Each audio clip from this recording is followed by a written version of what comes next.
So you have a patient that I think, is he paralyzed? And Yes. you've been able to completely change his life with chiropractic. Can you talk about that? His wife, who was a former patient of mine, he had a stroke. And so after the stroke, the doctors they sectioned part of his head off to release the pressure in the brain.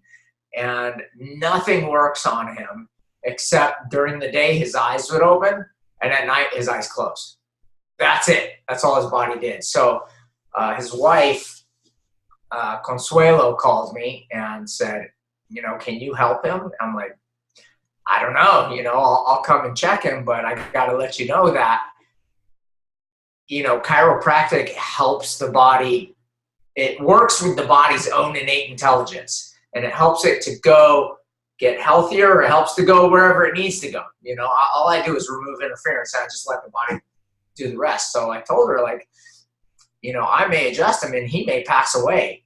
And she's like, that's fine. It's just he can't be stuck in this. He's stuck in this limbo state. Like, he's not going anywhere. He's not dying and he's not living. So I went in there with full understanding that I may adjust him and he may die. And she was fine with that. I'm like, okay, let's go. So I went checked him, and his atlas was like over here, his first vertebrae.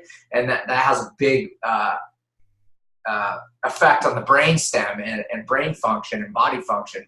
Like when that atlas gets broken, people are paralyzed, when they get hung. That's how important that atlas is. So I went in there and I said a little prayer and I adjusted him, and his right arm moved. Wow. Everybody's like, holy crap. I'm like, he's still here. I'm like, oh, that was a good one. And so I went back, and each week I went back, like something new would develop. Like within a week, his eyes started moving side to side, and they were like, whoa. And then his hand would start twitching like this, and like he was able to turn his head a little bit. And so I committed to her that until she can get him in a car and drive him to me, that I would go once a week. And within 3 months, the doctors checked him and they took him off hospice care. So he was doing so well.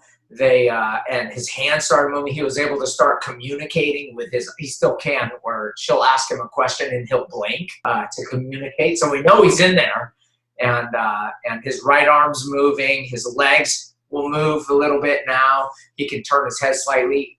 He's got a tube still in his neck, and he's getting fed through a feeding tube, but we changed he had this feeding food that's like, it's all like corn syrup and crap like that, so we got him all this organic food to put in his food tube, chlorella, and his body's healing. It's really slow, but she's able to bring him to the office now. And the doctors actually put a plate back into his head, and they're like, they're not going to do that if they think the dude's going to die still. So that was pretty amazing. And so we're just working on getting him going. The next step is get his breathing tube out, because he won't be able to talk until that. But he can if you put a straw up to his mouth, he can actually drink juice now. Like, he'll suck and put his lips on, and he can give his wife a kiss. So that's the big one. He can go. So just that, stuff like that, it's just gratifying. I think that story alone is like a testament to the work that you do and how great that is. That, I mean, sure, you were able to help this guy basically get his life back. Yeah, we're still working on it still, but it's better than where he was. He was in Vegetableville.